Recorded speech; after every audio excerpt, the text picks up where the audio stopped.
right, I'm going to call the regularly scheduled virtual meeting of July 21st, 2020, City of Elgin City Council to order at 6 p.m.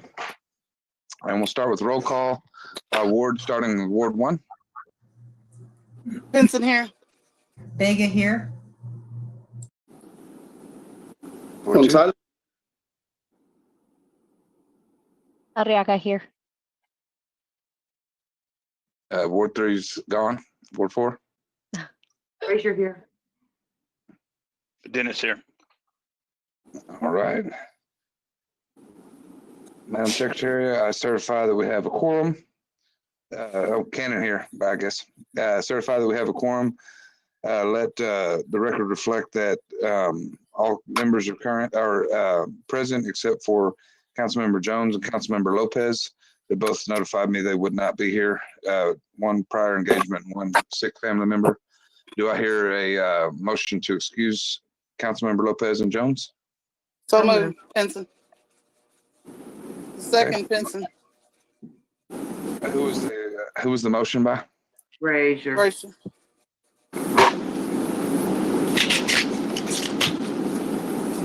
right, I got a motion by Brazier and a second by Pinson. We'll call for a vote. Sue? Frazier, yes. Arriaga, yes. Gonzalez, yes. Cannon, yes. Benson, yes. Vega, yes. Dennis, yes. All right, that passes unanimously. Let the record reflect both members are excused, and then that'll move us to the invocation. Mary, would you like to pray? All righty. Let us pray. Our Father who art in heaven, Lord, we come to you with a bowed head and humble heart. Lord, we come thank you for the many blessings you bestowed upon us. Thank you, Lord, for blessing us to gather together, even separately, but gather together once more and again to conduct the business of our city, for our city and its citizens. Pray your blessings upon this meeting. Bless it to be what you'd have it to be. Bless us to conduct ourselves in decently and in order. Pray your blessings upon each one that is in the sound of my weak voice. These are blessings we ask in Jesus' name. Amen. Amen. Amen. All right, that takes us to the public hearing. Tom, we have anybody signed up? We do not, Mayor. Okay. Let me go ahead and enter into that. I'm sorry. Okay. We'll recess the regular meeting at 6:03, start the public hearing at 6:03. Go ahead. So the public hearing on the proposed 2020 5-year capital plan. Nobody signed up to speak? Not, Mayor. I've got just a little bit for the good of the order in case anybody's listening that would want to see the plan.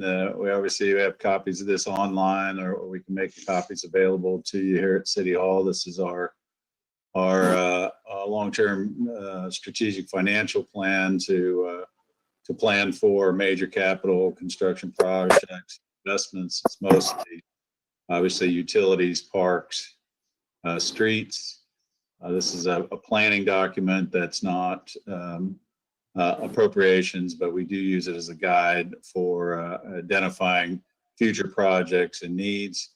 The total amount of all projects designated in the plan is just over 62 million. In addition, we also, to give perspective, we like to talk, the plan includes projects we've done over the last 4 years that total over $23 million. So it's just a way to demonstrate that it's a successful guide to what projects we're committed to, and not just a wish list where we can demonstrate we reinvested $23 million right back into the community. And another important part about that $23 million is almost 30% of it has come from external sources. So we've been able to get a really good investment for our taxpayers and property owners by utilizing grants and other sources of revenue. The kind of bad news is we've got almost $45 million worth of projects that are listed in the plan, all good projects, all projects that will likely need to be done at some point in the future, but we just currently have no funding plan for it. But we're going to talk a little bit more in detail later in the agenda, but we just want people to be aware that all that information is available for them online, or they can get it by reaching out to staff. At this time, we plan on having a resolution to formally adopt the plan at our next meeting. Then if there's nothing else to add, I will close the public hearing at 6:06 and enter back into the regular meeting at the same time. Has anybody signed up for public comment? Did not, Mayor. Okay. No. And on to the city manager's report. You can just go through the items, Tom. All right. Well, first, we're don't really have anything, new to report on our COVID response. We remain at a modified level for threat level 4. I guess until we come out of this thing, this will probably be an item on the city manager's report for every agenda, if only to provide opportunities for the council to provide any input or ask any questions. All our buildings, nearly all our buildings, remain closed to the general public. We continue to have some activity down at the swimming pool, which is good. Our library has limited access. That we continue to have people interested in accessing those programs. We're still continuing to make the parks as available as we can and keep our employees safe. So I don't really have a whole lot more to add, Mayor. Our numbers keep going up, as I think everybody knows. We don't frankly anticipate operationally coming off this level we're at anytime soon, but glad to take any comments or answer any questions if anybody had any relative to our COVID response. Well, hearing none, I'll just keep going. Chris? Yeah, go ahead. Okay. Next item is we kind of a COVID related item. I had a couple council members reach out to me and talk about our bulk trash collection services. We've gotten a couple calls, and we've received a couple calls up here at the city. I think it's fairly obvious to us. I think that one of the issues with that we're seeing from COVID, or when people have a lot of time staying home, they're cleaning out their garages and stuff, and we're seeing a lot more, not a lot more, but in some areas a little more bulk trash than what we've had before. So I think there's been a couple of questions and inquiries from folks, and so we just thought we'd take an opportunity to run through that here tonight and make sure there aren't any questions out there, and to address any concerns anybody might have. This flyer, you may recall, we actually mailed this out to every house in town when we went through our contract renewal in 2018. I know those council members that have been on since I was hired know that this was basically one of the top issues when I first started in town.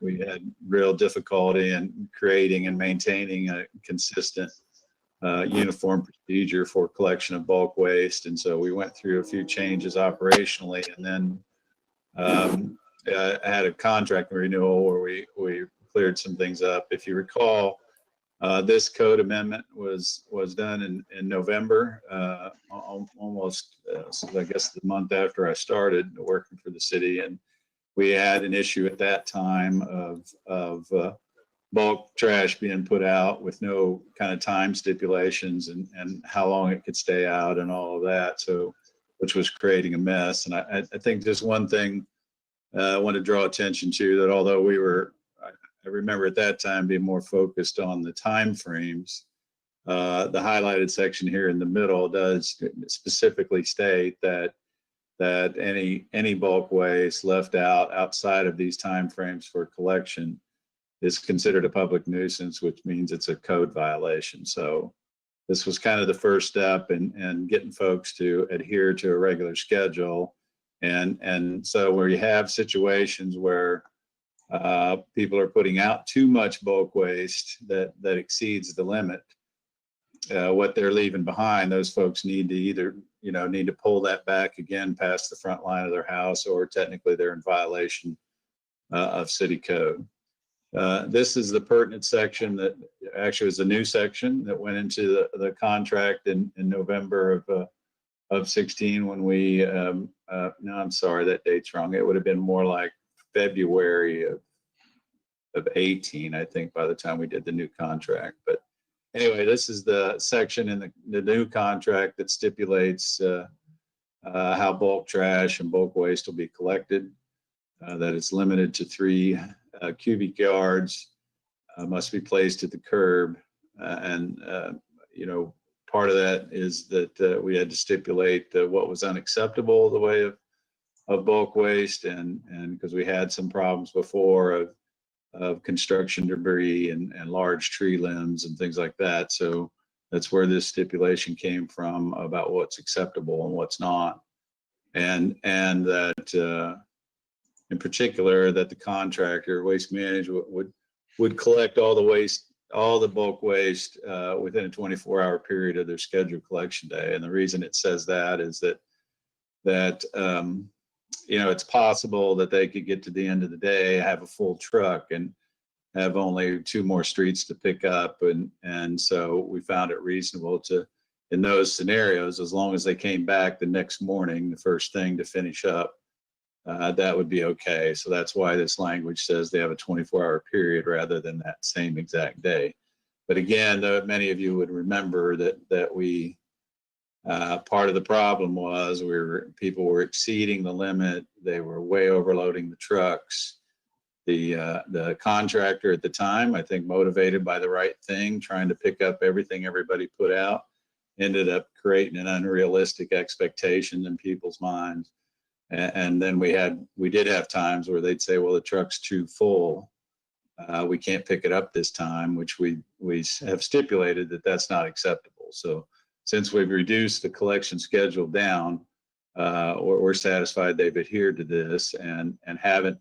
And frankly, because they're not picking up every single thing that gets put out, they're able most times to collect everything without having to dump the truck or come back. We had asked in this situation, these are kind of revised numbers from what we looked at 2018, but just as you may recall, this was kind of the same scenario we looked at the time. We used to do twice a month bulk trash pickup. Council realized at that time it was going to require everybody in town, all utility bills to go up almost $6 a month to maintain that service before. And so by going to the quarterly service 4 times a year instead of twice a month, it saved a significant amount of money for all our residents off their monthly bills. So with that, I think I'm going to stop there, Mayor, and we've got Dodie on here, and I was just going to ask her to share a little bit of obviously Dodie's been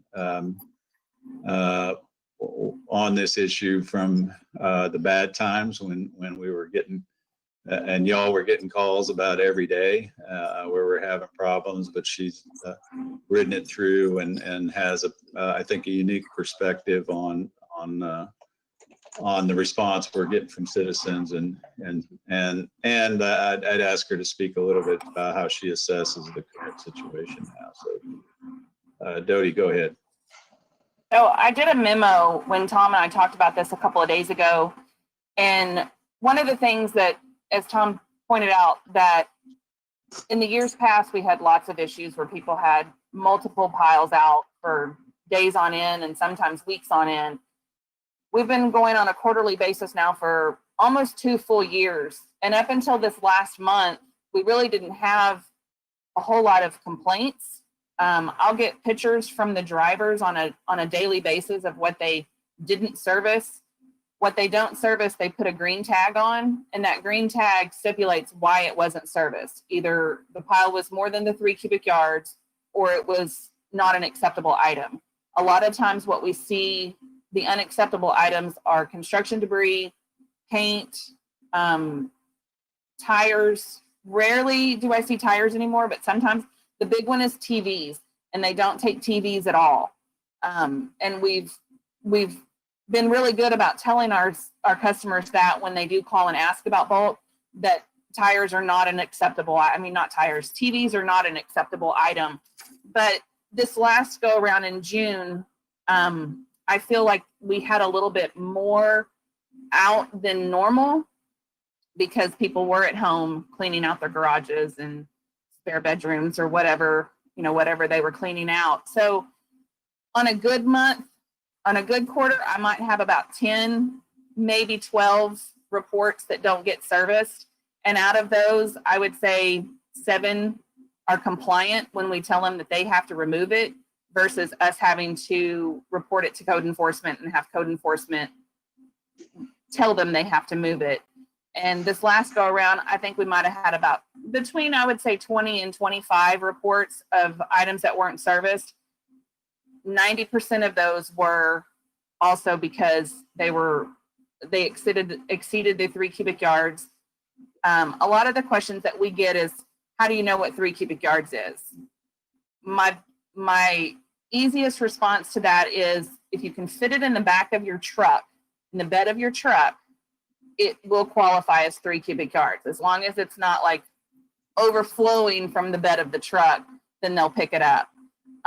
This picture that Tom has on the computer right now is a picture, I believe, that Councilman Gonzalez sent him, and that item wouldn't have been serviced for multiple reasons. One, it's the limbs are more than the length that's allowed, and it's obviously more than 3 cubic yards. Also, it's in a personal trailer. That wouldn't be serviced on any day, because they're not going to take the liability of, 1, damaging that trailer, or 2, hurting themselves because it's in a trailer. So that would go back to the responsibility of the homeowner to remove that out of the city right of way. Like Tom said a few minutes ago, I've been doing this for almost 11 years, and this quarterly schedule that we're on now is by far the best schedule that we've ever operated on. It's maintainable for my staff, and I really feel like the customers that utilize this service that we provide, they're accustomed to it now. People call usually about 3 weeks before the quarter is coming up, because they know it's getting pretty close. We also have a calendar that's on the website, and we also give it to all new customers, where it shows the whole year in advance of when bulk is gonna run every quarter, and it's circled. We kind of had this last quarter, I told Tom this afternoon we were meeting, this last quarter was a little tricky because it was the week of trash, because it runs the trash schedule. It was also recycle week and a bulk week. So there were 3 different trucks in town every day of the week. And so people would call and say, well, my bulk didn't get picked up, but the trash did. Well, it's a different truck that's going to come by, so just be patient. The other thing too, I know that sometimes y'all do get some calls, and if people call and report that something's missing, that something didn't get picked up, it's easier for me to fix that day or the next day than the week later or 2 weeks later. If they call the day it doesn't happen, I generally can address it that afternoon or the first thing the next morning. And if it was something that was legitimately missed, the driver just happened to not see it or something, they will go back out and fix it. I have constant communication with the drivers with Waste Management and the management team with Waste Management, that if there's any problem at any given time, I can get on the phone and get it fixed almost instantly.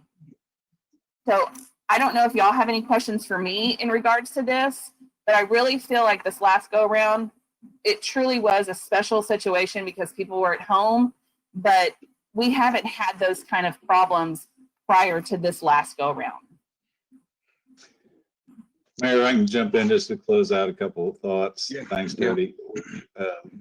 you know, this isn't, I want to make sure it's crystal clear about this. This is not an issue.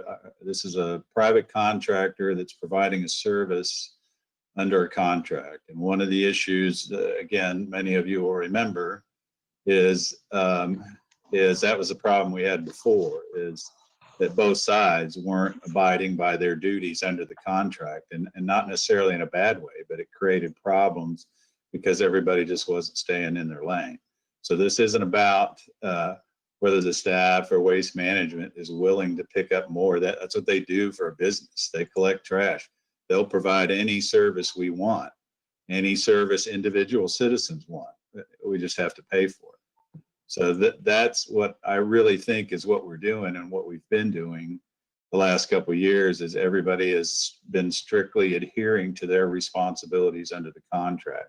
Waste management is providing the service level that they're required to do under their contract. The city staff is performing appropriately and in compliance with the contract. And so everybody's doing their part, and we're getting the service we're paying for. But if we want more service, or we need to do something different, I think on both sides, we're willing to talk about how we can accommodate that. But at this point, we think it's working well. And as we talked about before, it's important to remember that you know, 25, 30 problems. We've got 3,000 accounts that we service every week this way. So it is percentage-wise. Once again, it's a small one. I did want to show you this. Juan found this this graphic too that I think we're going to try to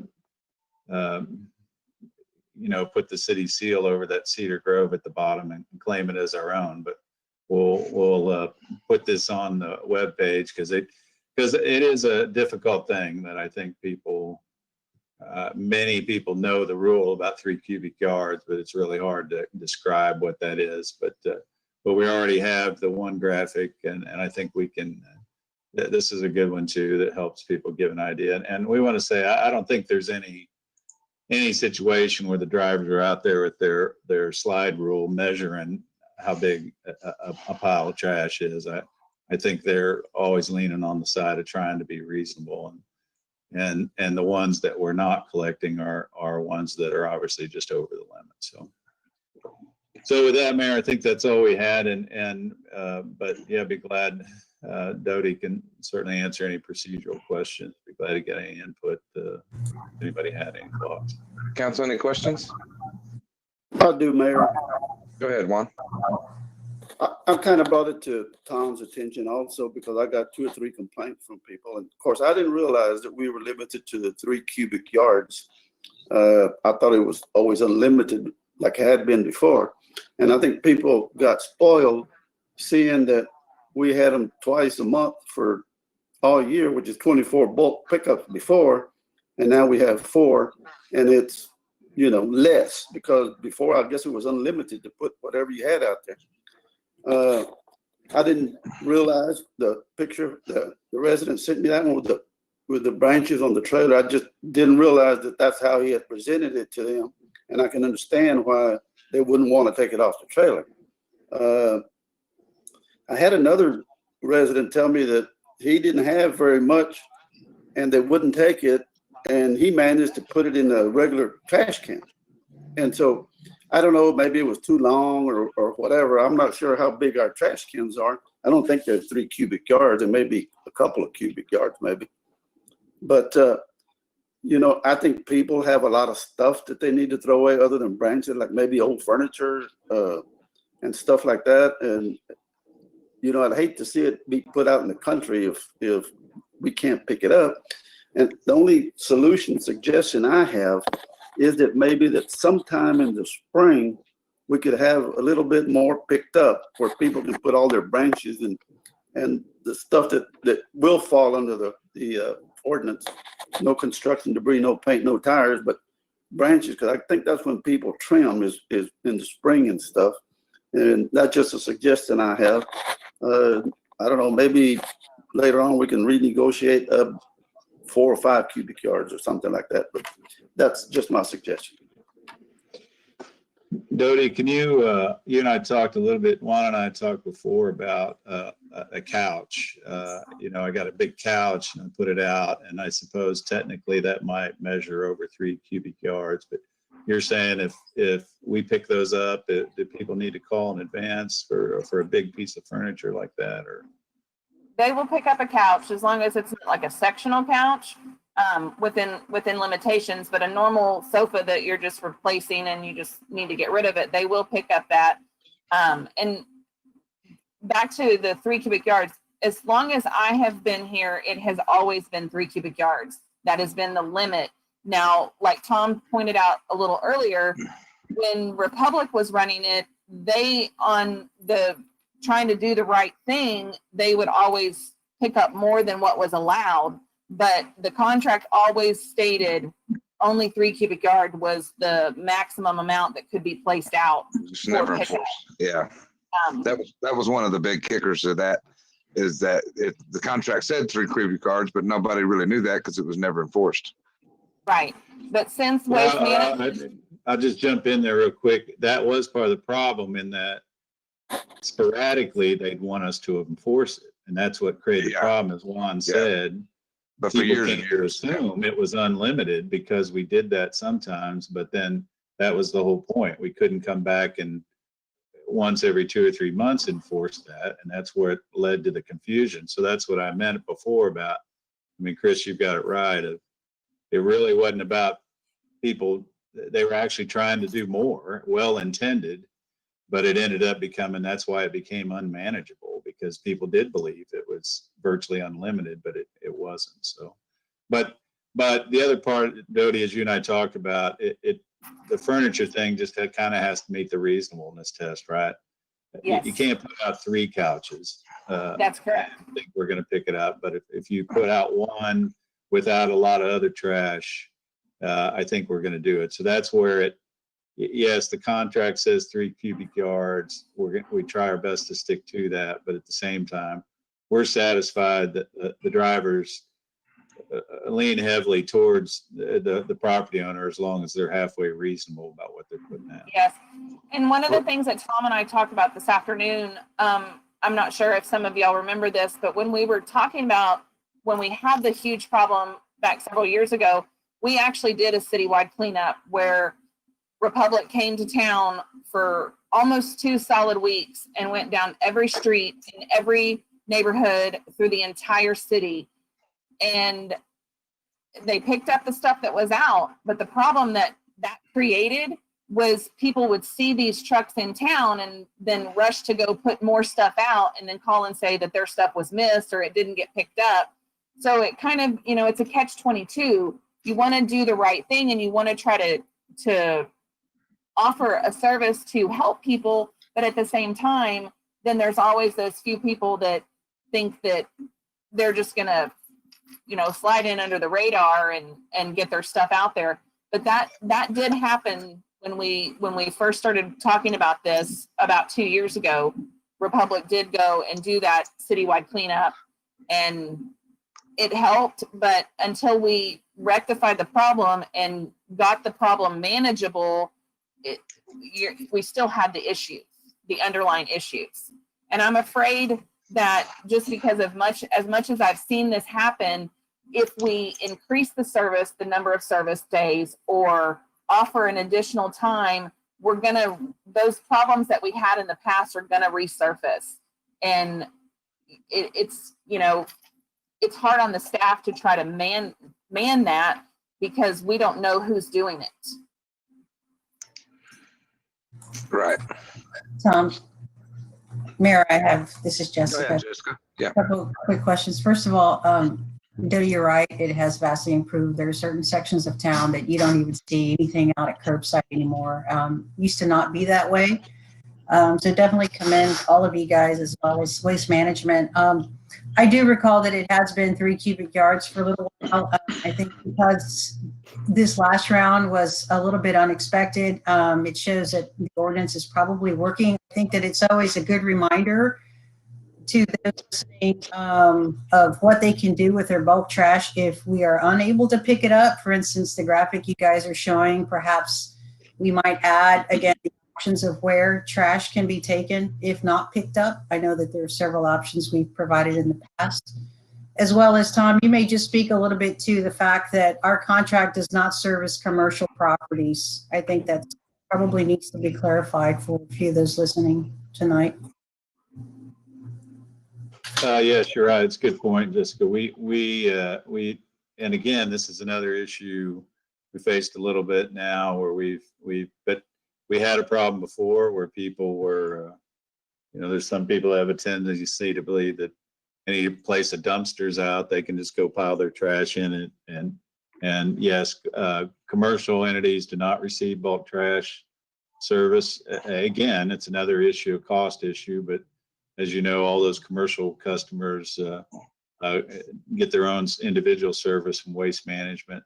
But I do also think because we've done more in the way of code enforcement, been more consistent with what we will collect that way, that we've not had a reoccurring problem with bulk trash accumulating at commercial accounts either. Tom, can I say something real quick about the commercial accounts? Sure. We have so many downtown apartments now, and those downtown apartments are residential, but they're still classified as commercial accounts. And so because they're classified as commercial accounts per our contract with Waste Management, those residents that live in those commercial properties don't qualify for that, nor do they qualify for recycling. And the thing that I tell those commercial owners is that if they would like recycling, then that's something that they have to go directly through Waste Management. The only thing that we bill commercial for is just their trash service.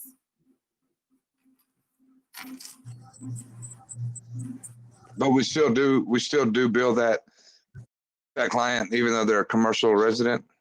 Yes, we do bill the commercial accounts for trash, just like we do residents. It's just a different rate. But they have to set it up, right? Right. We do that. Well, they set it up with their account, yeah. Okay. They're serviced weekly, just like the commercial accounts. They can do multiple days of the week if they want, 1 day versus 5 days, depending on their business. They have that option to do that. Right. Where residents do not. Residents only have once a week service. That's right. And then bi-weekly recycling. Yep. So, Is there any other questions? I have a couple questions. One is that $20 and change, is that for total trash pickup or including bulk, or is that? Yes, that's everything, including trash recycling and bulk. Okay, so it's $60 a quarter, but they get, so a portion of that is for bulk. Correct. Right. Okay. And that rate that you see at the top, that $20.69, that's what everybody currently pays right now.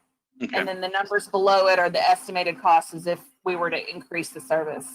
Okay. So I remember for, multiple years, as I recall, that the Republic came and they set up in the parking lot down at the park, and people could bring their trailers by and they would unload their stuff into their big dumpsters, their top loaders. And, they do that for a weekend event. Is that an option somehow or other? It's probably been the better part of 8 years since the city's done that. And the reason why we stopped doing that is because the contract that we had with the trash company did offer bulk trash on a regular basis. And that cost to the city was so large that they decided not to proceed with that going forward. Yeah, funny. Well, I don't know how funny it is, but I've been asking for years and years. That's a topic that comes up at TMLs with other council members, mayors, or whoever with other cities, and I've yet to ever run into anybody that is, with the exception of somebody as large as Austin or Dallas, maybe Round Rock or somebody, that got anywhere close to the amount of roll-offs that we would do. I think we would do anywhere between 35 to 50 roll-offs just in one day at that bulk trash event. And I think the city of Bastrop did four a year or two 2 a year at one point and didn't even meet half of that. So I don't know where all that trash came from, but Elgin has phenomenally set a record that way for years, and that was starting to be a cost problem. I'm not even sure that was the last contract. I think that might have that was well gone before Tom even got here. Do you remember that? Yeah, It was, no, it was Allied Waste was that contract that did the Is that what it is? Okay. spring cleaning. Yeah, and it's been at least 8 years ago. Wow. to answer your question for us, again, it's the same thing. They do it. We just have to pay for it. But I would say, yeah, I appreciate that, Mayor. I knew there was some story of it not working well here for the city before. And the truth is that one big cleanup like you're talking about, that used to be the standard. Everybody did that, and once in the spring and once in the fall. And but yeah, I don't know everybody's gone to this more curbside pickup now lately. So, but yeah, I know from the staff perspective, it was a hassle but I remember that's the story, what the mayor just said. Yeah. And I the know I way got one that call would from work, go ahead, Doug. I'm sorry, Forrest. The way that would work is they would come, it was down at where the rec center is now. That's where the dumpsters would be lined up, and people would come with their trailers, and they had to show the utility bill at that time, and it was a little postcard. Well, anybody can give someone in the county their water bill, and they can come and dump their stuff, and they're not even citizens of the, customers of in the city limits. And that's another reason why I know that was one of the things that Joe Parton would mention a lot of times, was most of these people were coming from out in the county and not even in the city, in the city limits of Elgin. Yeah, usually residential people don't have plows and disc tears as public household waste. Forrest, did you have some more questions? Well, I just wanted to comment that I did get a call from a resident that was unhappy that his brush was not all picked up. He wound up with a green tag apparently, and he wound up having to pay somebody to haul it off. And then Tom offered a solution. Tom offered a solution that Waste Management was willing to contract with the resident to do that. Dodie, do you have any idea what that would cost on a per use basis? I don't, Forrest, because that would be something that would go directly through Waste Management and the customer. So they're not gonna get the rates that we would get, obviously, because our rates are definitely considerable. Being an entity going directly through Waste Management, I'm not sure what they would charge. But again, like Tom said, they're going to do anything that we ask them to do, or that anybody asks them to do, because they're in the business to pick up trash as well. But I'm not sure what that would. I could certainly make a phone call and get an estimate and get an idea of what that would be, just so that we would know. But that's not something that I've ever discussed with them. Mm-hmm. It is not cheap at all. I wouldn't imagine. It'd probably be better you probably find a lot of people that do it a lot cheaper, I'm sure. Yes. Right. It would probably be cheaper just to hire some, day laborer to come and pick it up than to go through the company to do it. Yeah. Yeah, I think he said that he wound up paying somebody $60 to come and take away what was left behind. Guarantee you it would be more than $60 if Waste Management did it. Yeah, no doubt. Mayor, I have one other quick question. If Forrest, if you're finished. Yeah, Forrest, are you done? Go ahead, Jessica.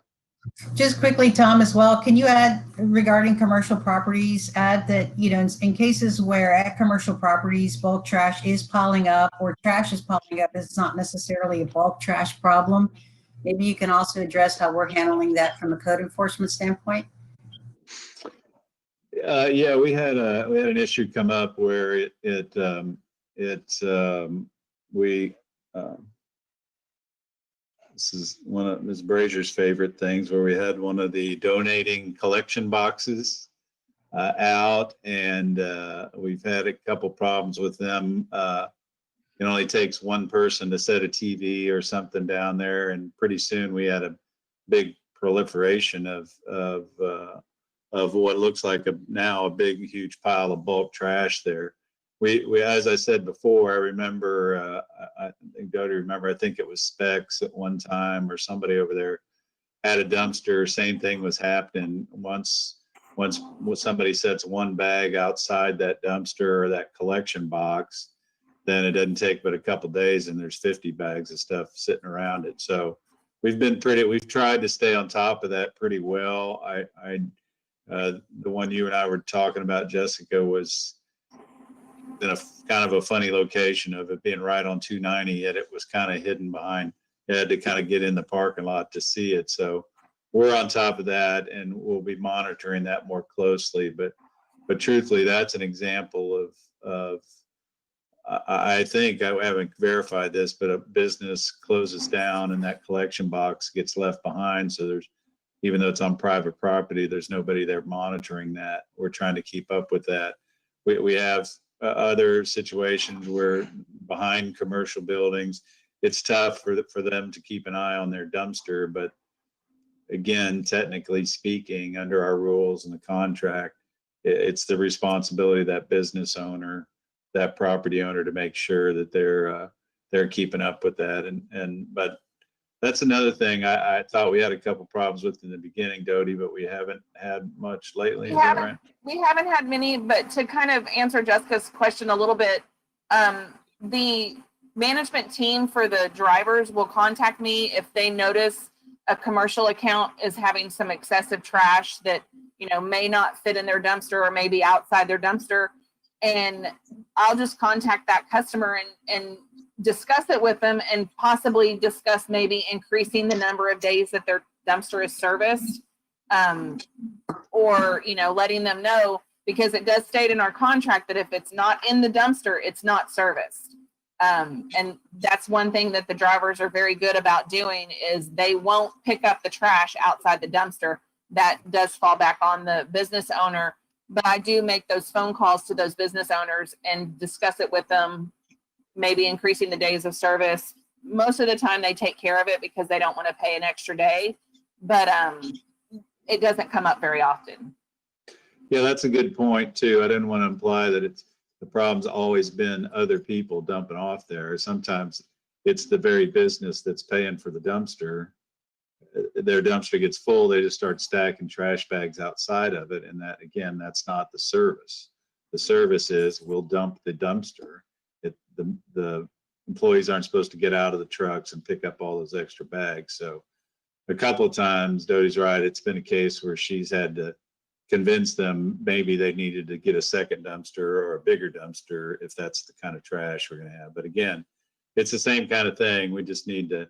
But I would say in that case, we sometimes they're not quite as visible to us as the curbside problems. So just another case where people need to feel free to give us a heads up if there's an issue that way, and we'll follow up on it. Okay. And I guess, Mayor, that'd be the last thing I guess I want to emphasize again for y'all. If you get calls from people, it's a classic example of the advice we'd suggest you give them is call Dodie the day of. If there's something, we're capable of making mistakes. They can miss pickups, but hearing about something a week later, it's tough for us to resolve that. But if they'll call us directly when they're having the problem, I think there's a better chance we can figure something out. And I'm satisfied that Dodie does a really good job. She has a great relationship with these drivers. They know better than to mess with her on anything. And so she really does her best to try to resolve all these issues. I'm satisfied. The vast majority of problems are ones you and I never hear about because they get addressed. So just encourage people to let us know if they're having problems, and we'll try our best to fix them out. All right.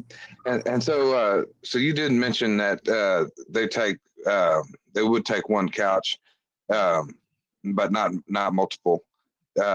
Any chance they take a couch with a spouse in it? I'm afraid you're out of luck there. All right. Well, maybe we can negotiate that next time. There was a picture on that one flyer that we had up there a few minutes ago. There's a picture of a couple of mattresses and like a headboard of something. That kind of thing. Those are, you know, within reason. They'll take that. The one thing that the drivers, you know, they do this every day in multiple cities, and that's what I tell customers when they call and they're like, well, they don't know what 3 cubic yards is. They do this every day, and they know what is, you know, within that parameter, and they do service what's in that parameter. The one thing that I did mention to Tom earlier, if a pile is not serviced at all, it's not because the driver said, no, I'm not going to take it, or my truck's full. Generally, if a pile's not serviced at all, there's something wrong with that pile. Either there's hazardous waste in it, or something that the driver feels like it could be damaging to the truck or dangerous for the driver to actually go out and pick it up. So these drivers are really good about doing what they're supposed to do. I also told Tom this morning or this afternoon, we have the same trash driver every week. We have the same recycling driver every other week. And on almost every single bulk week, it's the same driver. So these drivers come to Elgin every single day in and day out, and they know the city, they know where they're going. So it's not like just some strangers coming into town and they don't know all the niches in the alleys and everything. Most of the time, these drivers do know the routes and where they're supposed to go. Right. Thanks, Dodie. We good on that, council? All right. Thank you all for that thorough report there. Thank you very much. Thank you. All right, Tom, departmental or general activity? I just got a couple items I wanted to mention real quick. First off, I just want the council to be aware, in case you hear, we're in the process of starting to of requesting proposals for the city to consider selling the community covered building at 114 Depot Street. If you remember, we've kind of talked about this before, that we try to find but if we could find a new location for the covered folks that actually having that storefront building turn into another commercial business downtown would be a good trade for us. So the idea we've come up with is that if we can, say that. So combined with that is the fact that the council, we've already agreed and have in our 5-year plan, in fact, to remodel and reinvigorate the POTH building down the block there from that I think used to be the old water department office or something. Public Works and Water. Yeah, right. That's the building we want to save and rehabilitate and make it functional. So our plan would be, if it would work out, we would sell the community covered building.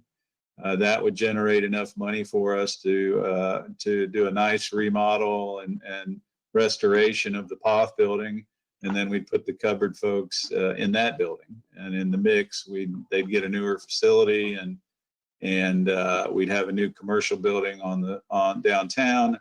And in the process, we could make the money work where it wouldn't impact our budget, our operating budget adversely. So we're starting that process, and we're going to put out the word. Now, I will say this, we're not doing we believe it's important, like always with the city, we're not just putting a for sale sign in the building. We're going to expect certain stipulations from folks that in exchange for maybe not getting top dollar for that building, though, we'd get a commitment about exactly what business was going to go in there.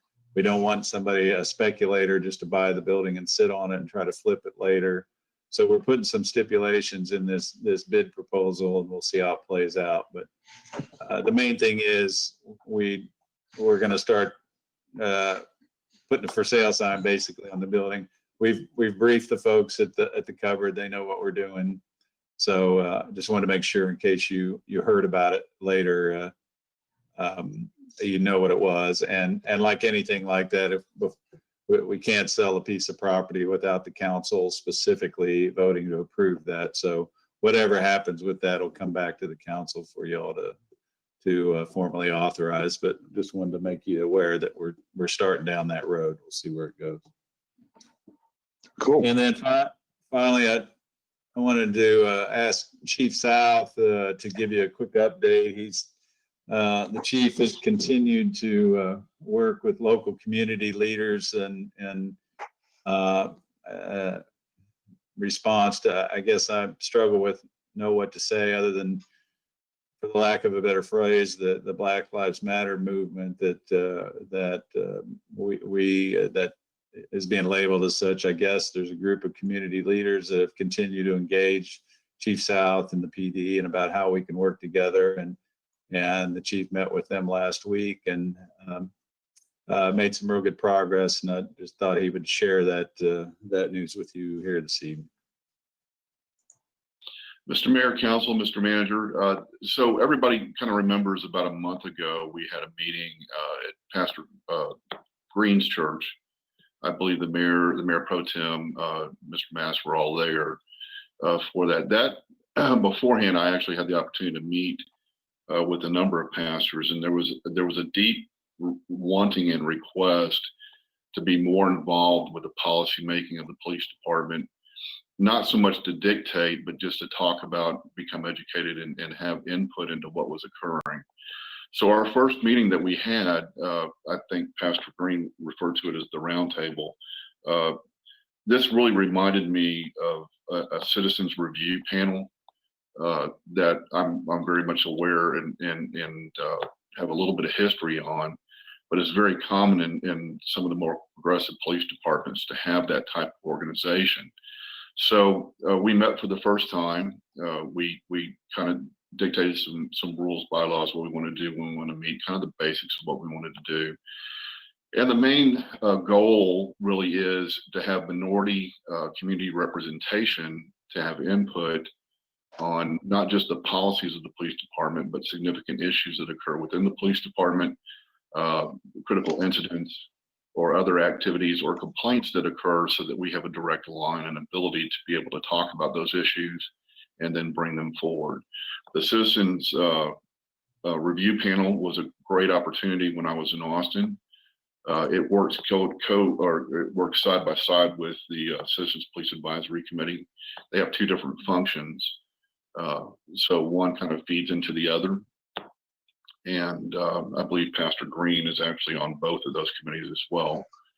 But it gives good representation to what we are doing and input into how our community, particularly the minority community, is being policed and how we're going about those. So far, we even looked at some of the policies in the department just to kind of get an idea. I've provided complete copies of those to each of those individuals on that panel.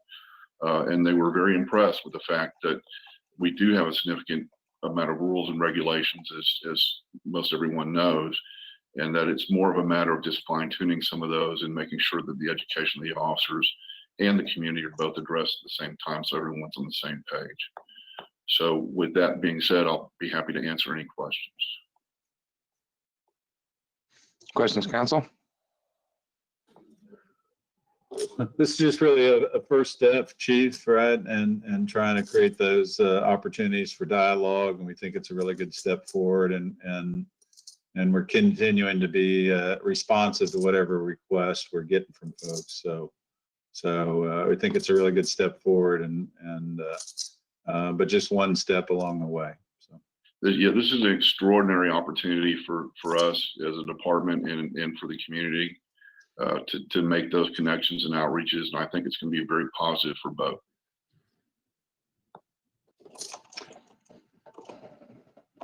And then, unless there's any questions, Mayor, that's all I had under my report. Okay. All right. We're good, councils. Anybody have any questions related to departmental reports or general activity before we move on? Okay.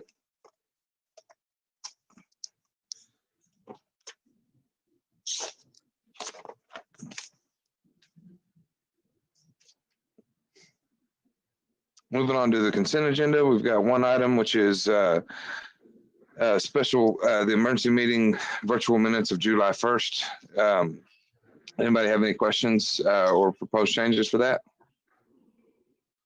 All right, then I'll entertain a motion to approve the consent agenda as a whole. So moved, Mayor Pinson. Got a motion by Pinson. Second, Dennis. Second, Megan. Okay, and a second by Dennis. Any other questions? We'll call for a vote. Mary? Pinson, yes. Vega, yes. Dennis, yes.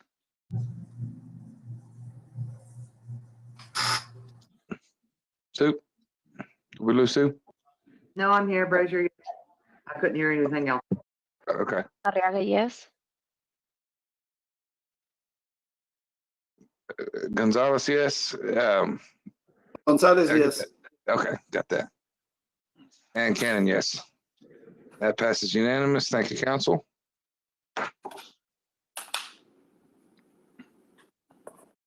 On to new business. Item number 1, review and discussion of the proposed City of Elgin 2025 year capital plan.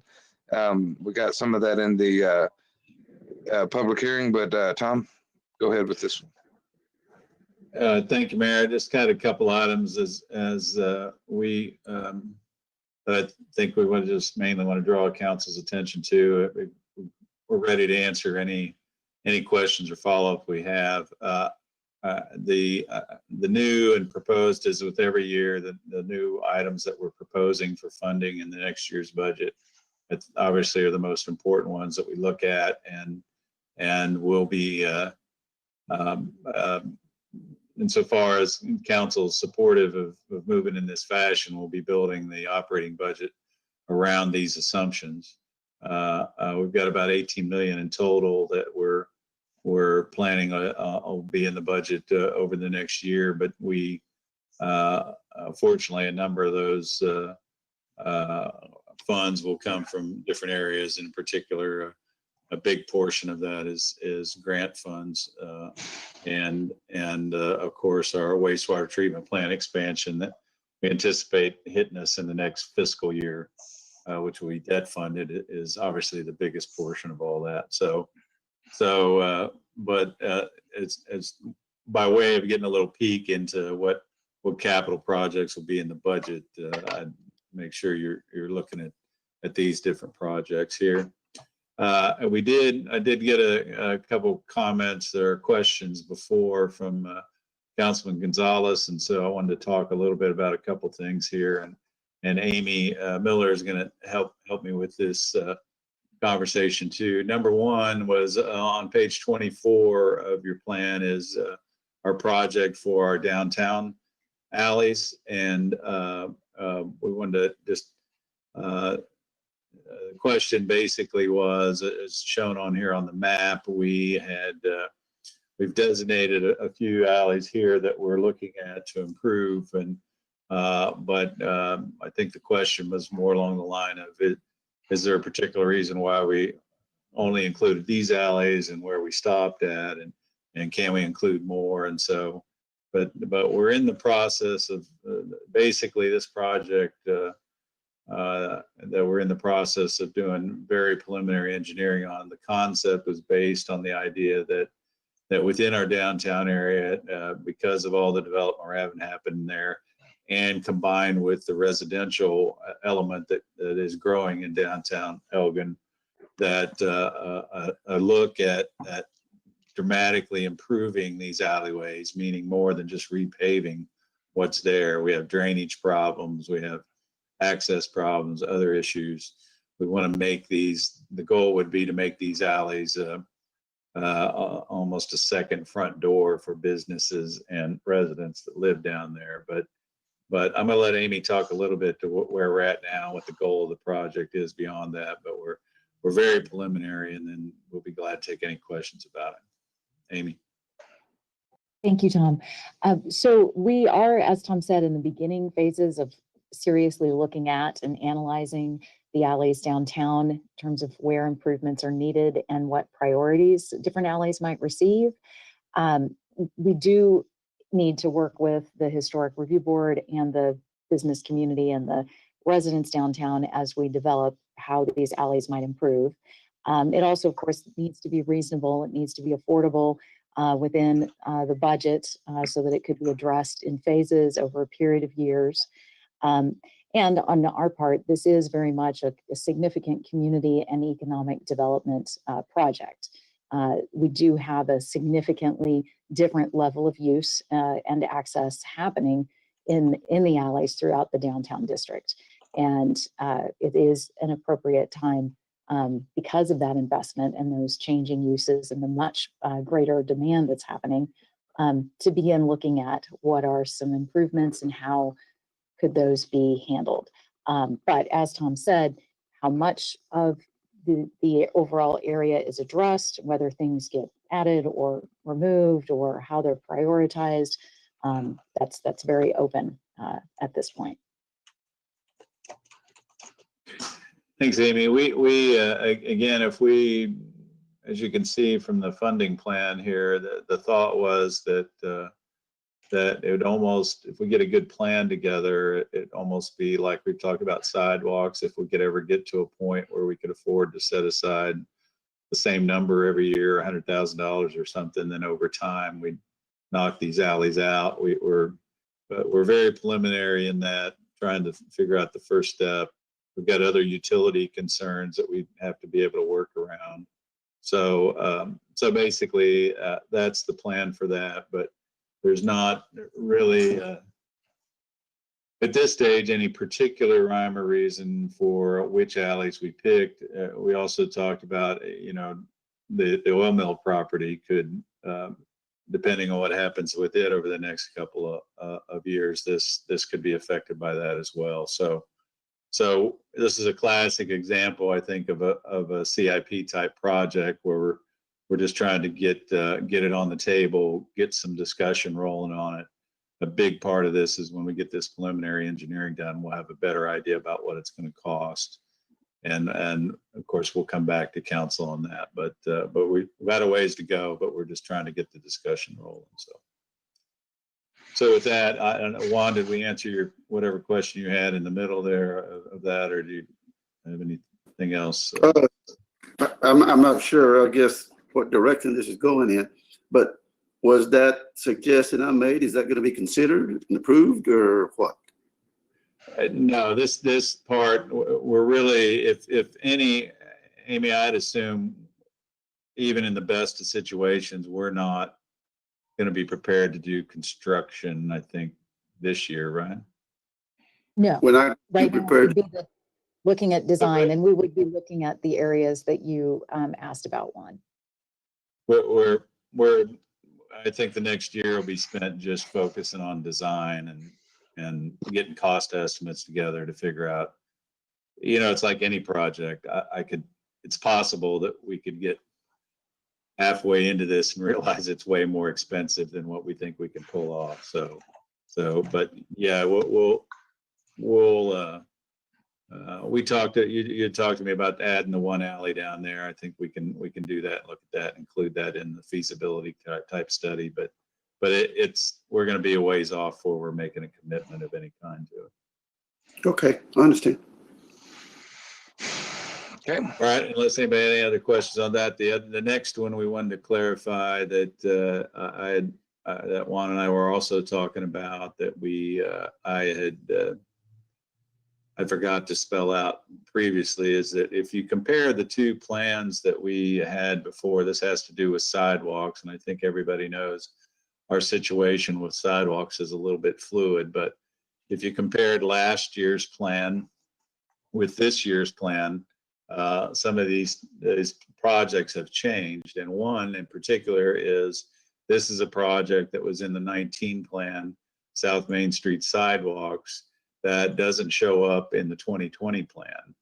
But part of that, in the same way with a couple of MLK projects we had in the last plan, they don't show up the same way in the 2020 plan. Well, the reason for that is, if you recall, we were very successful. We're excited this year that we got a big grant to do some of those projects. But as we put these projects together, as we've learned, Amy knows how to kind of manipulate our applications, and sometimes including certain stretches of sidewalks or deleting certain stretches makes our grant application more attractive. So in this case, we actually ended up, the project we got funded for ended up combining a couple of these other projects we had listed separately before. But there's also kind of a frustrating twist with the South Main Street sidewalks that came out of this same discussion. So I wanted Amy to kind of speak to both of those issues just in general. Absolutely. So as we all know, Loop 109 is Texas Department of Transportation right-of-way, and they handle maintenance and so on related to that road. And they also are at the beginning and the end, the deciding factor as to what improvements get made or don't and when. It's a very positive thing in this project that we are going to be able to implement in 2020 and 2021, that they've made this commitment to on-system improvements that includes from Brenham to Alamo, and then North Main Street from Lexington Road to 11th. So they're funding those improvements. And then we secured a grant to fund the off-system improvements that are noted in the neighborhood that are on MLK and Alamo itself, and make some important connections to the Public Housing Authority and the elementary school. But that additional portion of South Main Street that would run from Alamo to Cleveland, the Department of Transportation did not include that for funding. They have concerns about the right-of-way, whether or not there's even a clear delineation of where the right-of-way is versus private property. And they were not willing to include the project at this time. Now, we certainly are going to continue conversations with them to continue making improvements, but they had right-of-way concerns and access concerns with the existing uses that are in that section of the roadway. So yeah, I want to make sure if actually Juan, I think I talked about this, or maybe Jessica too. I may have told you, well, this is where we started. We thought we were going to include the South Main sidewalks as part of this MLK North Main sidewalk connection project, the bigger grant project. And Amy certainly started out trying to do that. But to be clear, now TxDOT is telling us that they not only wouldn't approve the sidewalks as part of being the grant, but they're saying they don't know where the right of way is to approve any sidewalk project down there. So right now, they're the property owner of the right of way. So it's not even because we couldn't include it in the grant.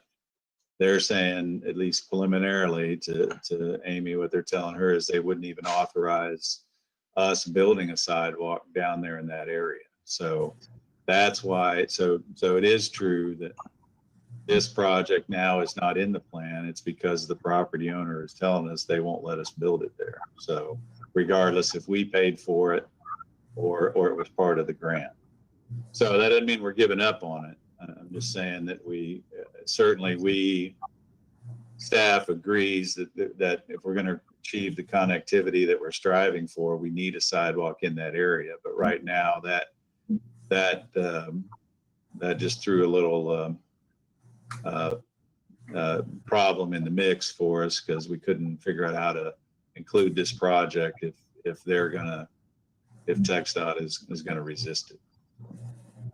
Question? So, Tom, quick question, Tom, on that. So are you guys specifically saying now that the section of South Main from Brenham to Alamo is now off the table? Or are you talking specifically about Alamo to Cleveland is off the table? Because I don't know if that's on the table, first of all, that section. But specifically the section between Brenham and Alamo. Can you clarify again whether that is part of this MLK improvement? Yes, Brenham to Alamo is part of the project that'll be done in 2020, 2021. Okay, that's what we originally understood early on. Okay, thank you. Okay. Any other discussion, questions on that? Yes. Okay, go ahead. How can TxDOT say they don't know where their right of way is, but if we tried to build something there, they darn sure would stop us from doing it? Good question. I don't know. I thought that was an interesting response too, because I don't know. I would assume they could come down there and just draw a line and say, we say this is where the right of way is. And I don't know how anybody would contest it, but it really, I don't know, Amy, if you got any more input on that. The truth is we haven't pushed this discussion very hard with them yet. So maybe we can get it resolved, but I'm just not sure. Right. I think on our part, it couldn't be resolved related to this grant because you have to be able to clearly show that right of way is in place and is that you're not needing to obtain right of way. And in our case, we needed TxDOT to support that because it's their right of way. And in working on this, they simply do not have maps at this time that clearly show it. So that it creates surveying questions for them and ownership questions and creates an uncertainty. While it would seem like, of course, there's enough right of way, they are not able to definitively show me that so that it could be part of the grant project. But again, I do feel like we have opportunity moving forward to work with the Bastrop District Office and let them know that this is important to the community and we need to make that progress before future grant opportunities come up. That was my statement, which was, please don't tell me that that's the end all and nobody's going to do anything about it, because it becomes a hindrance for us if they don't. Yeah, no, we're going to keep pushing it. I mean, again, that's part of the issue is if we continue along the path we're going to, then we're going to have another situation where we're going to have new sidewalks all around it and this one hole in the middle there. And so I'm hopeful we can. Just another thing, we got to spend a little more hand-holding time with them to get them on the same page with us. Yeah, we use enough excuses on blaming it on TxDOT, and but it could be rectified. And I think as long as we don't drop it and we keep pushing it and it gets done, then we don't have to worry about it next time. I think you're right. Yeah. So, Mayor, I guess that's all we had on the plan itself. Those are the inquiries we got. We'd be glad to try to answer any other questions if anybody had some. Like I said, we're as always, we'll be glad to take any other questions as we go. I'd encourage council to pay attention to those items we have planned for funding. We'd rather know if those are going to be issues before we try to include them in the budget, but otherwise, that's all I had for tonight, unless anybody had other questions. Other questions, council? All right. And we'll have this ready to vote at the August 4th meeting. So. Okay, great. Okay, moving on. Item number 2, resolution of the City Council of the City of Elgin, Texas, awarding bids for purchase of a playground equipment and surfacing of same in Elgin Memorial Park, authorizing staff to request bids for road and trail improvements in the park, as well as new restrooms, and approving certain amenity enhancements as part of a park rejuvenation project and making certain findings related thereto. Tom?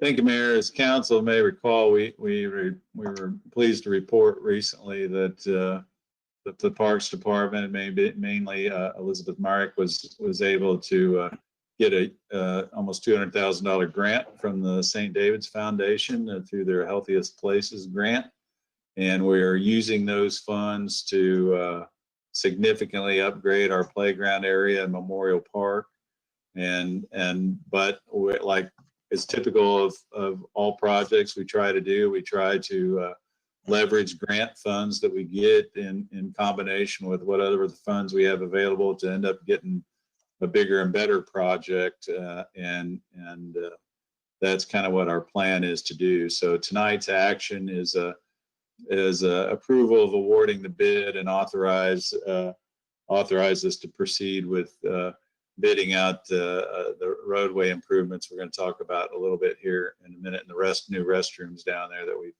had in the pipeline for a couple of years now. But we also wanted to take this opportunity to give you a little more details on what the project will be. So with that, Elizabeth's going to lead us through that conversation.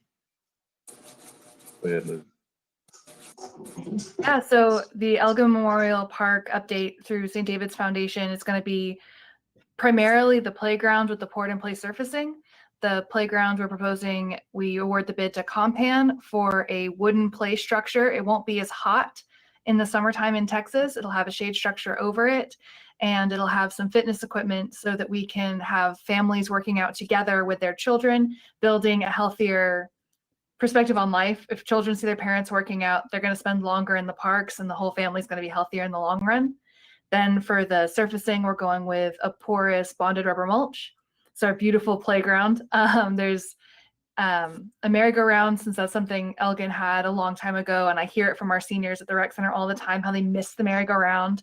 This one is an inclusive merry-go-round. It means a wheelchair or someone who can't lift their leg very high can access it and sit on the seat or tuck their wheelchair in and hold on. We've got a swing that allows more than one child or a parent and child to play together. We've got a climbing structure where people who are in wheelchairs or have limited mobility can climb underneath and access it.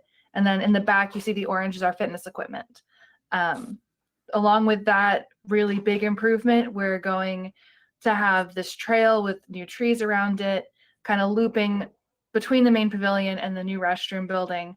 It's going to be about 1/4 mile, so our Wildcat walkers, who are our seniors, can walk outside on a level surface and reap the benefits of being outside. It improves your mental health, and in times like now when we all should be spending more time apart, being outside is a healthy option for fitness and socially safe socialization. That's great. All right. Thanks, Elizabeth. Mayor, I'm sorry. So part of the bid that we're authorizing tonight will also include the new restrooms at Memorial Park. We're pretty excited about those. The classic combination right now of those being the oldest restrooms, park restrooms of our entire park system. And yet they're clearly the most used, as Memorial Park is our most used park. So we've been, I think you recall, we've been talking about replacing those for a couple of years, but we finally got a good plan together. And I think, and I guess the other point we want to make is that we believe that all these improvements, while not all of these will be paid for by the grant, that will likely the restrooms and the road will require an investment from the city. We'll be able to utilize parkland dedication funds for that. So again, we think we're going to be able to do this whole project without any direct cost to the general budget or existing taxpayers. We'll be using other funds for all of this. So we're excited about it. And Elizabeth promised me you can get it all built by the end of the year. Is that right? If all goes according to plan, some of it can be built by the end of the year. But we're trying to move forward right away with it. So we're excited. That's great. I'm sure we've got some somewhere, but I'd like to resurrect some of those old pictures of that merry-go-round everybody misses so much. That thing about to take your head off if you fell off of it. But as long as we're not going back down that road again, that all looked really good. Any questions from council? Yep, Mayor. Go ahead. The pavilion, how long has it been since that's been looked at and upgraded? Or I know there was a time when the electrical was really in bad condition, and has it been recently the electrical upgraded or? Not to my knowledge, but it is something that's in our Parks, Recreation, and Open Space Master Plan, is to have that main pavilion looked at and updated to be more effective for the whole community. And that's something the Parks Advisory Board and myself have been working on this summer, and it should be ready to go by the fall for everyone to look at. Okay. All right. Well, you're talking about I'm sorry. What you're talking about, Forrest, if you're talking about when it used to electrocute people, that's been fixed for a long time. They've installed a timer switch on there, and so from time to time, people have trouble when that timer goes off when they rent it. I've gotten a lot of calls at Saturday night, and that people can't get it back on. So it's been a long time since that's happened, but I always call Michael about 8 o'clock at night, and he goes down there and figures it out. So yeah, probably could use an upgrade. That whole facility has been limitedly upgraded, very, very limited since it's been built in 1980, I think. Yeah. 70, I I mean, if don't we're know. doing all the rest of this, it'd be a shame not to visit that and, bring it up to speed. Yeah, I would just say, Mayor, if I could real quick, as Elizabeth mentioned, one of their big projects, Amy and Elizabeth are working on right now, and we're working through our Parks Board and staff, is to develop a long-term plan, a master plan for our parks. And so actually this, what you're seeing on your screen is kind of only the first phase, where ultimately we'd like to see this road carried all the way down to the far end of the park and upgrades to the pavilion and all that. But we want to do that in a comprehensive planning way, and that includes all our other parks as well. So this project is about, responding to the grant we got. At the same time, we're definitely in agreement that we want to take a long-term view to addressing all these park needs in all the parks in town. And so we're starting that through our master plan now, and that'll eventually wind its way through the staff and the Parks Board, then come to council as well. So hopefully you'll be able to see some kind of plan to look at all of those facilities. I have a question. Go ahead, Mary. Do you think we can add in to this plan a wheelchair ramp to the pavilion? It's not something that's in this current plan, but it is in one of the additional phases in the Parks Master Plan. So we didn't have the funds immediately to add a sidewalk to the restrooms and the main pavilion through the grant, but that is in, I believe, phase 2 to add sidewalks both to the restrooms and the main pavilion for that exact purpose. Okay, thank you. Yes, ma'am. And I'd say too, Elizabeth, part of the idea to we've got that gravel road now that doesn't drain well, and it's really hard to get up and down. We think we're going to rebuild this with an asphalt road there, Mary, and so the red line you see here will be much more wheelchair friendly to get into the park there and down through the playground area, and it will kind of be something that you can get from the parking lot eventually to the restrooms and to the pavilion that way, right, Elizabeth? You are exactly correct. Okay. A step in the right direction, I guess is what I'm saying. All right. Okay, other questions? All right, then, so we need to vote on these bids, correct? Just, yeah, the resolution. I The forgot we resolution, should say that. What's the recommended bid? You know that, Elizabeth or Amy? Can we say that for the record? We would like to have Compan receive the bid for the playground equipment, shade structure, and fitness equipment, and Fun Abounds receive the bid for surfacing. And that's not on the resolution, correct? It's reflected in the resolution, yeah. Okay, It references the bid, I guess I should say, the resolution does. okay. I'll entertain a motion to approve the resolution as presented, awarding the bids for the recommended by staff. So moved. So moved, Benson. yeah. So I got a motion by Pinson and a second by Dennis. Okay. Is that right? Yes. Yeah. All right. Any questions? I'll call for a vote. Mary? Benson, yes. Biggie, yes. Dennis, yes. Fraser, yes. Arriaga, yes.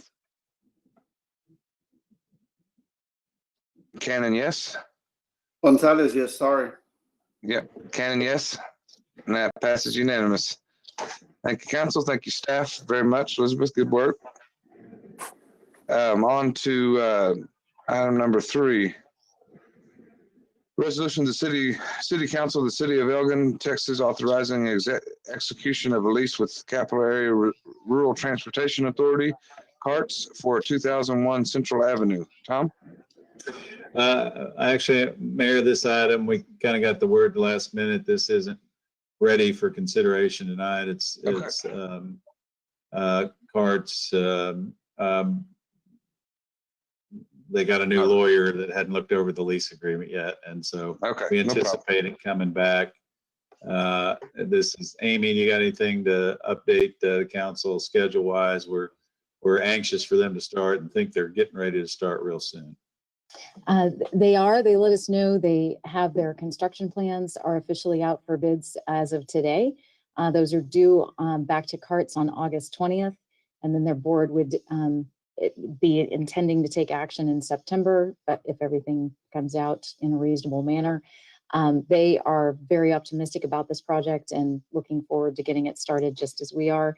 And there haven't been any significant changes in terms of size. It is still going to provide public restrooms in the downtown district and for Veterans Memorial Park, as well as a much nicer and more accessible space for folks to utilize the bus services, whether that's the Elgin Maynard 990 Express or the that's on Monday through Friday, or the intermittent weekly services that they make available. So we'll have more in August with the lease and more updates. Thank you. So they just asked they sign off on it first before the council approves it, Mayor. That's all. So. Yeah, the project got funded a couple months ago, 7 months ago. All right, moving on to item number 4, reappoint the reappointment of 3 members to the tax increment reinvestment zone board of directors, along with an alternate. Sorry, I've been calling it TERS so long, I forgot what it stood for. Yeah. So I guess you can give some background on Tom, but we've all been here before. It's a fairly simple situation. You know, we went before the TERS was very active there for a while, and but we haven't been, and Owen and I were talking about trying to put a board meeting together just to kind of update, and we reached out to the county, and both the county told us first they realized they hadn't properly reappointed the board members, and so they needed to do that. And it's been the first time we had to check. We realized we hadn't done it either. So it's just simply recommending we just reappoint the other board members so we can be official. Typically, that's gone by availability. Has that changed for you or Jessica or Sue? Y'all still able to meet whenever sporadic? Okay. Yes. Does council have any questions? Forrest, you may not be the only one that wasn't here when we've gone through a TERS situation, but it's basically the board that the TERS is the area, Lee Doty Boulevard, all that. So every time we have to make a change with those joint funds with the county, we have to have a board meeting and whatnot. So it's usually 3 on the city and 3 on the county. Okay. All right. Well, if Susie, you're still good to be an alternate? Susie? Okay. All right. Well, I'll entertain a motion to reappoint all the currently serving members. So moved, Pinson. Oh. So moved, Pinson. Yes, ma'am. I got a motion by Mary. Second, Second. Frazier. Second by Forrest. Is that right? Everybody but me. I think it was Sue. Sue? Okay. A motion by Pinson, second by Brazier. Any other questions? All right, then I'll entertain a vote, Mary. Pinson, yes. Vega, yes. Dennis, yes. Frazier, yes. Arriaga, yes. Gonzalez, yes. Cannon, yes, and that passes unanimous. Thank you, council. Thank you, members, for serving. Item number 5, consider and approve a contract with Bastrop County for election services and agreement to conduct a joint election. We've all done this before as well. Has there been any changes in what we've seen in the past, Tom? Typical contract for election services provided by the Bastrop County portion. Does anybody got any questions? Mm-mm. All right, I'll entertain a motion to approve the contract with Bastrop County for election services. So moved, Frazier. Second, Pinson. Okay, got a motion by Councilmember Brazier and second by Pinson. Any other questions? And I'll call for a vote. Frazier, Sue, Frazier, yes. Arriaga, yes. Gonzalez, yes. Cannon, yes. Pinson, yes. Vega, yes. Dennis, yes. All right, that passes unanimously. Thank you, council. Item number 6, interlocal agreement, cooperative agreement between Bastrop County, Texas and the city of Elgin, Texas, providing the terms pursuant to which the county will sell property to the city and other matters in connection therewith. Tom? Interlocal Thank you, agreement? Mayor. This is a very classic cleanup item. Actually, this is for a crack and seal machine that the city Oh, had gotten from the county years ago, I think, actually. Lee And Dudley was still alive. I think so. We've used it for a long time, and I don't know if it's because of the new commissioner or new attorney or something, but somewhere along the line to clean it up, they ask us to document for the record that they gave this piece of equipment to us, and well, they're selling it to us for $1, and so we did a little back and forth to get the agreement where we liked it, and so we have that, and so it really is just a cleanup thing requested by the county. And frankly, it's been a little while since I've even talked about it. Charles, are you on? I assume I've got that story right.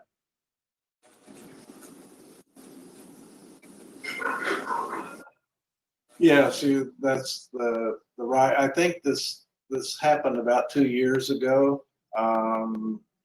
but there was some back and forth about the wording of the agreement, and we got that sorted out, but it never went through the final approval for both the county commissioners and the city council. So this is just kind of dotting the i's and crossing the t's in this particular agreement.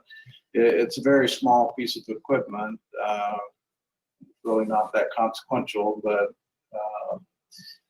everybody would feel a little bit more comfortable if we had everything completely approved by both parties. And the short answer is no additional commitment on the part of the city. This doesn't change anything that we're doing or will do. That's a very good service. The contract on crack sealing is not cheap. That machine, we get a lot of miles out of it. However, that machine costs a hell of a lot more than $1 to run. With all the breakdowns, I think You're right. It's a good piece of equipment. It's valuable to us. It works well. So we're glad to have it. We're well invested to it anyway at this point. So that's right. That was a good gesture by Commissioner Snowden. I appreciate her understanding all that. So anybody got any questions? Okay, then I'll entertain a motion to approve the interlocal agreement for between the city of Elgin and Bastrop County for the above mentioned equipment. So moved, Pinson. We got a motion by Pinson, Pinson, second by Dennis, second by Dennis. Any other questions? I'll call for vote. Mary? Pinson, yes. Vega, yes. Dennis, yes. Frazier, yes. Arriaga, yes. Gonzalez, yes. Cannon, yes. And that passes unanimously. Thank you, council. Thank you, staff. Guess we've never done an online executive session before, so I guess we'll go out of the regular meeting, kick everybody out, and then come back in when we're done with executive session and adjourn. Yeah, Mayor, I think we can think it's going to be more functional for us to just announce we won't be taking any action, and we're going to stop the broadcast, I think, on. That's fine. And we'll just open back up to adjourn. Yes, that's right. But probably worth you stipulating that to everybody that there won't be any Yeah. action. There's And not, if we it's have not any an action item. announcements, I suppose we should take care of those now, but then we go into executive session. Michael is just going to stop the That's fine. YouTube broadcast. Does anybody have any announcements? No? Okay, well then, I'll just go ahead and state for the record that this is not an actionable item. It's a update only. So that being said, we'll only come back into regular session to adjourn, and we'll be stopping the broadcast at this time, 7:36 p.m. Whenever you're ready, Michael.